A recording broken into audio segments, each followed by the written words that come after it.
Hey there, and welcome to the 50th episode of the Course Creators HQ podcast. I am so glad you're here. And today, you know how when someone tells you a secret and you just have to hold on to it and not share it, and it's so tough? Well, that's what I've got going on today. So I want to tell you a little bit about what I can share, and then next week, I'll be able to tell you more. So glad you're here. Let's get to it. Welcome to the Course Creators HQ podcast, helping you navigate the latest techniques for creating and marketing online courses. And now, here is your host, Julie Hood.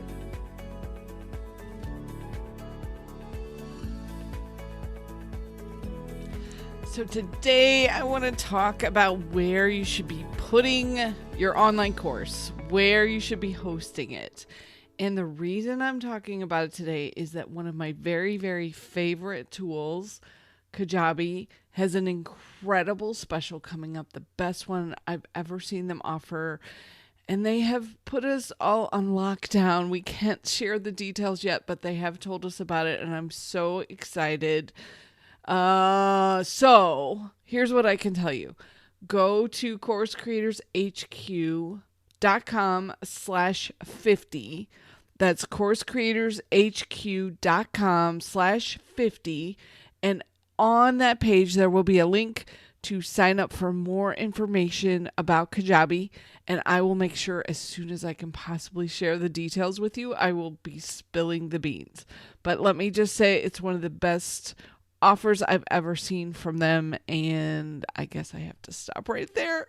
Okay, so let's get into today's episode. There is so much good stuff that I want to make sure that you think about before you pick what course host it is that you're going to use. So first, let me explain, what do I mean by a course host? So whenever you create your online course, you create all these files, whether it's audio files or video files or PDF checklists or documents that you want to share with your students. And all of this stuff has to be put in a logical order and put somewhere so that then your students can access it, and that it gets restricted to only students who have signed up and paid to be in your course. So where you put all of those details is what is called a course host, or sometimes people will say the platform for your course. And there are tons and tons and tons of them, probably hundreds, honestly, if I really sat down and counted them all out. And some of them are way more well-known than others, and there's lots of different options. It can kind of send you over the edge, I'll be honest, trying to figure out which one it is that you should use. So that's why today I've got 9 questions that I want you to start with and ask yourself, because it will help you eliminate some of the tools and determine what's most important to you. Because I don't believe in a one-size-fits-all solution. Like, I'm not going to tell every single person that I work with that you need to use this tool, because everyone is at a different place in their business, and you may have certain pieces of your online business already set up to where if you used this tool, it would be more than you need. Kind of like using, you need a hammer, but you got a screw and it just doesn't work. So I try to help my students figure out what is the most important thing for them and what's going to fit best with what they're doing and the positioning they're in right now for their business. Okay, so the very first question I want you to ask for any single tool that you are using is, does it host your video? And here's why I want you to check on this. There are some really nice tools out there that do lots of wonderful things, but they don't host the videos. And the problem becomes with those tools when you get bigger and you're trying to put your videos somewhere, the video hosting can get really, really expensive. So I had a student, and actually it's one of my clients, who was using one of the video hosting tools with their own website to host their courses. Well, they got really, really big and got lots and lots of students, and the video hosting got incredibly expensive. So they could have just paid for a hosting platform to put their course on instead of having to pay for all this expensive video hosting. So they had to move to something else, and it was time consuming and a big headache. So I want you to pick one of the tools that hosts your video for you, and they let you put as many videos as you need. It's unlimited course hosting. So look for that when you're looking at your different tools. Kajabi does this. Teachable, Thinkific, they all have video hosting for you. Some of the other tools do not. So that's the first question. The second question I want you to ask is, does the tool work with your email software program without you having to do a lot of extra gyrations to make it work? And what I mean by this is, let's say you have your email newsletter on ConvertKit and you already have people signed up. You've got a big list on there. You need that tool to work with your course hosting tool because you want people to be able to sign up and have the names on both lists, both on the course host and on your ConvertKit email list. So you want that integration to work together seamlessly. So some of the tools you may have to pay a little bit more to make that work. Other tools you may have to use something like Zapier, which is a connector that operates in the middle and will connect, let's say, your course hosting tool with ConvertKit.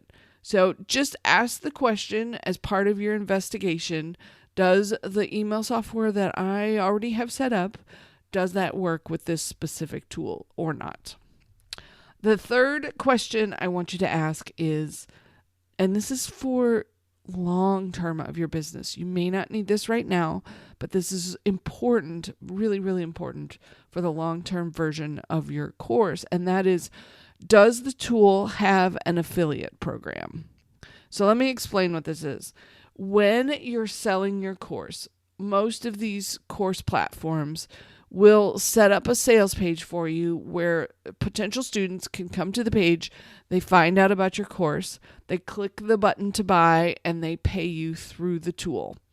Well, an affiliate program tracks and lets you set up people that you work with who will then send potential students to you. The students will come to that page, they will sign up, and the affiliate program will give them a commission off of signing up through you. So let's say I was a partner of you and I'm promoting your course. When I send a link out to my audience, it is a very special affiliate link, so that then when someone from my audience signs up through that link, the affiliate system will track the fact that I sent the person to you, the fact that they signed up, it gives them the course, and then it tracks back for you that you need to pay me a commission because I have sent this person to you. And that whole setup of tracking all that and getting the custom links for each of your affiliates and keeping track of who you need to pay and have you paid them and how much traffic did they send you and how much is their commission this month. All of that is what's called an affiliate system, an affiliate program that will track all of these details for you.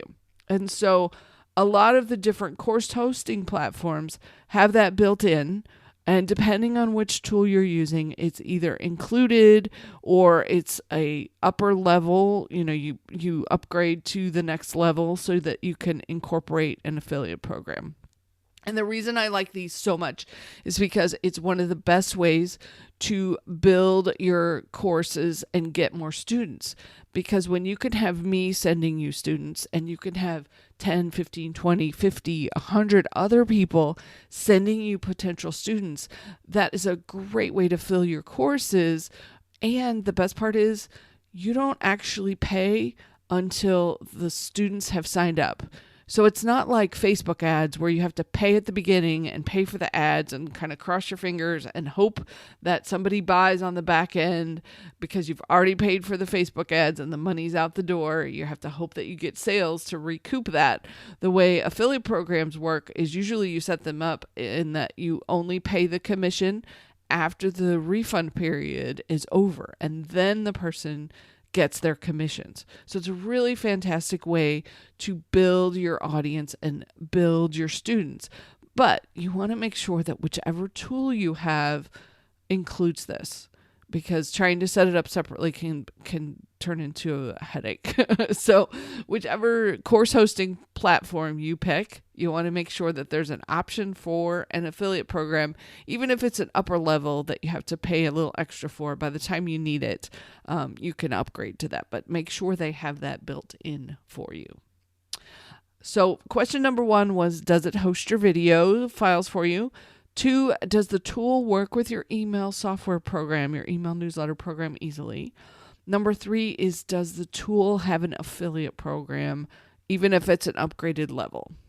Okay, question number 4 is, what is your break-even point? Now, y'all have heard me talk in the past about how I used to be a CPA, and not anymore, thank God.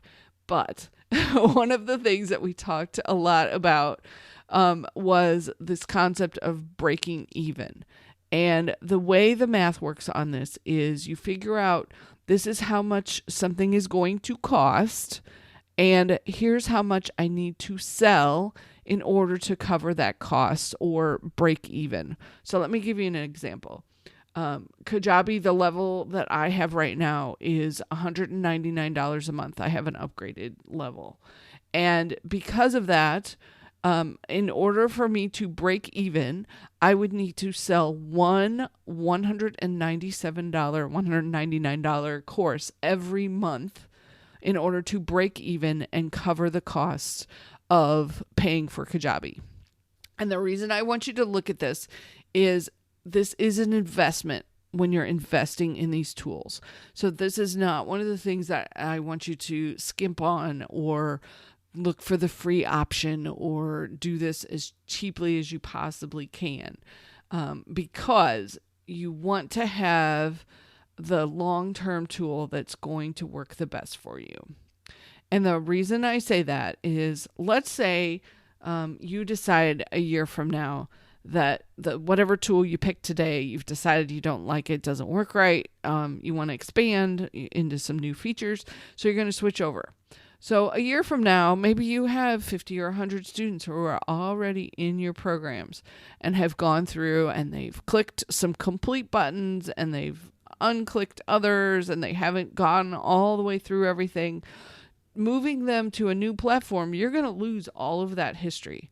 They're no longer going to know what they've completed and what they haven't. You'll lose whatever it is you've done between now and a year from now. So the lesson there is, I want you to pick the one that you can use and stay put so that your students can have their access and you don't have to move students to a new tool. It's just such a much better experience for your students.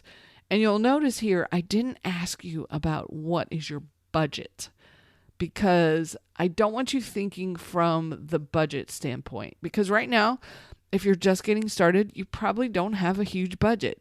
You haven't pulled in any revenue yet, but let's think about, what is the break-even point? How many courses do I have to sell in order to cover this cost? And is that a good decision or not? Now, I remember when I first started back way back in the day, I had just quit my corporate job. We were on a super tight budget. And so I would have tried to pick the very best tool at that point, but I would not have picked a Kajabi at that point, I'll be honest. So there's another tool. It's the only one I found that I really like. It's called Thinkific, and you can find out more at coursecreatorshq.com/Thinkific, and I'll put all these links in the show notes. They offer you one free course, and you can get started for free with the one course. You'll have to pay when you want to do your second course, but you can get started for free. So for all my folks who really can't afford to be paying out cash right now, I remember what that's like. Thinkific might be the best option for you. Okay, question number 5 is, what is the student experience like? And for some people, this is more critical than others. And it just depends on how, what your priorities are in the way that you want to run your business, because they're all sort of work the same. There's a place for the lessons, there's a place for documents, checklists that you upload, there's a place for the videos, there's a place for you to put notes in for them. But I have had some people in the past who are very particular about the layout of what the students will see as they are going through your course. And if that's truly, truly important for you, then make sure that you look at what the different courses are going to offer. And most of them will let you get started for a free trial so you can kind of see what the courses are like and how it's like as a student. So it's just a question that sometimes comes up, what is it that my student is going to see? What is it going to look like? How do they actually take the course? And am I okay with the way that setup is put together? So that's question number 5. What is the student experience? Number 6, and this is really an important one, is what kind of support do I get with the tools? So is there phone support? Most of them don't have phone support. Or if there is, you have to pay for it. If it's email support, how prompt are they in getting to your questions? Because if something is down with your course and you're right in the middle of the launch, you need somebody that's going to be able to get back to you pretty quickly. And also, what kind of regular training do they offer? So Kajabi at this point, I believe, has daily webinars that you can get on. And they also do an onboarding call with you, which is a one-on-one call to help you get started and get going. So just find out, whichever tool you're picking, find out what kind of support is available when you have questions, when you need help, when you're stuck. What can you do in order to get help? Number 7 is, what kind of trial period do they have? Sometimes there's a free period where you can get started for 14 days or a month and try out the tool and see if you like it and get some questions answered. So is there a trial period so that you can test it out? Number 8, the question is, what ongoing maintenance is needed in order to take care of your tool and your website? And this mainly comes up with my folks who want to use WordPress to host their course. So I want to tell you a story about one of my clients who set up WordPress back before these tools actually existed. There really weren't options way back. This was like 2010, 2011. These tools didn't exist yet. And so they set up their course on WordPress. And it's fine for the first few years, but eventually all of the software that supports WordPress has to be upgraded. And unless you're using what's called managed WordPress hosting, which it does exist, if you're going to use WordPress, I highly recommend it. You have to keep track of all of these tools and get all the underlying software upgraded. So just so you know what some of these things are called, it can be things like Apache and cPanel and MySQL and PHP. These are all underlying tools that are making WordPress work and will be on the hosting where you have a WordPress software. And so my client has been around now for almost 11, 12 years. So every so often we go through this whole big nightmare of trying to get all of the software and all the tools upgraded and updated. Because if you don't, your website can get hacked. People can use your website to send out spam. It's a huge headache, to the point where if you don't have a really fantastic tech team, I don't send people that direction as much anymore because of the headaches that we've had with WordPress with some of my clients. Now, yes, I have a WordPress site. I have the background that I can take care of it and manage it. If you do want to do WordPress, there's some really cool things. I also really like the managed WordPress hosting, and I'll put those in the show notes, coursecreatorshq.com/50. And basically what happens with managed hosting is they go in and make sure that all of your software and all of your tools stay upgraded for you. So on the other tools, there really shouldn't be any kind of ongoing maintenance. They're in charge of keeping everything running and keeping the video tool working, the video player, all of that stuff you don't have to worry about. And then the last question, number 9, is what other features does the tool have? And are there any special ones that you particularly need? So every now and then I'll run across a potential client who wants to do something really unique, like they want to add maybe a lot of gamification, which means they add a lot of badges and points and tracking for their students. And at this point, some of these tools don't have that built in. So if that's something that's essential for you, then you need to have it. Or let's say you want to sell to a corporate audience where you're going to be uploading 100 students at once, and you need a way to give 100 students access when a corporation buys your course. So you need to make sure that your tool can handle that.